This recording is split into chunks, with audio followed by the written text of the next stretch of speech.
Hi friends, வணக்கம். Welcome back to my channel.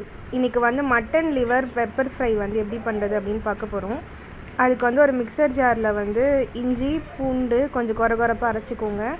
ஒரு வெங்காயம் ஒரு தக்காளி எடுத்துக்கோங்க. நான் கொஞ்சம் ட்ரையாக பண்ண போகிறேன், அதனால் வெங்காயம் தக்காளி ஒன்று தான் போட்டிருக்கேன்.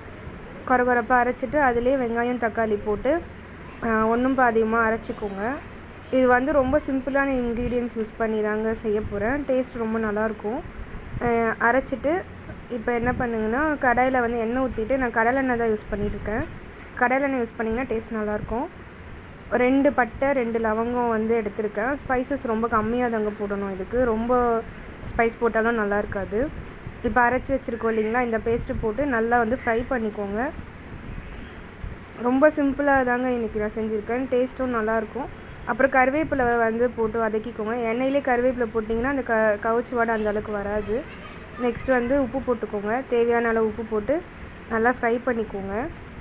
இப்போ வந்து வெங்காயமும் தக்காளி இந்த அளவுக்கு வதங்கினதுக்கப்புறம் ஈரல் வந்து கட் பண்ணி வாஷ் பண்ணி வச்சுருக்கோம் இல்லைங்களா, அது வந்து இப்போ சேர்த்துக்கோங்க.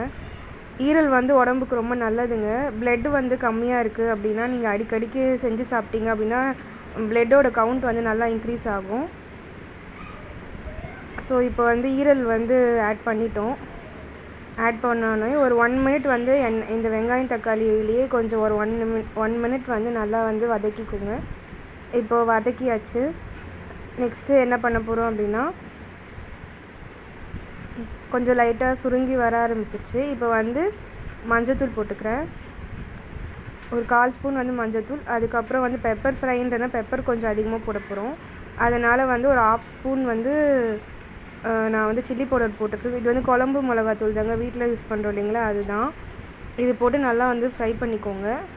மிளகாத்தூளோட பச்சை வாசனை போகிற வரைக்கும் ஃப்ரை பண்ணிவிட்டு, இதுக்கு வந்து தண்ணி அதிகமாக ஊற்றக்கூடாதுங்க. ஒரு 1/2 டம்ளர் தண்ணி ஊற்றினா அதுவே போதும். நான் 1/4 கிலோ மட்டன் எடுத்திருக்கேன், அதுக்கேற்ற மாதிரி காரம் போட்டிருக்கேன். 1/2 டம்ளர் தண்ணி ஊற்றிட்டு இப்போ பாருங்கள் கொதிக்க ஆரம்பிச்சிடுச்சா. இப்போ வந்து ஒரு தட்டு போட்டு மூடி வச்சுருங்க. அவ்வளோதாங்க, 90% முடிஞ்சிருச்சு.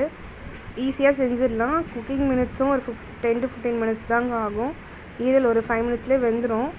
பார்த்தீங்கன்னா நல்லா சூப்பராக ரெடி ஆகிடுச்சு பாருங்கள். இப்போ இது வந்து அப்படியே தொக்கு மாதிரியும் நீங்கள் எடுத்துக்கலாம். இந்த ஸ்டேஜில் வந்து சுருங்கி வரும்போது நல்லா இதுவாகி வரும்போது நான் பெப்பர் போடுறேன். இப்போ எனக்கு வந்து ட்ரையாக வேணும், அதனால் பெப்பர் போட்டு இந்த ஸ்டேஜில் நான் மிக்ஸ் பண்ணி நல்லா சிம்மில் வச்சிடுறேன். நல்லா சாஃப்டாக வெந்துருச்சு.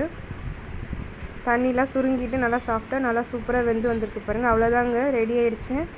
நீங்களும் ப்ரிப்பேர் பண்ணிவிட்டு எப்படி இருக்குன்னு எனக்கு வந்து கமெண்ட் பண்ணுங்கள்.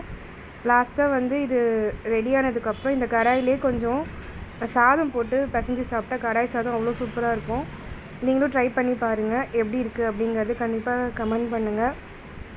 இந்த மாதிரி ஹெல்த்தியான ரெசிபீஸ்க்கு கண்டிப்பாக வந்து ஃபாலோ பண்ணிக்கோங்க, சப்ஸ்கிரைப் பண்ணுங்கள். இது நாளைக்கு இன்னொரு vlogல பார்க்கலாங்க. பை.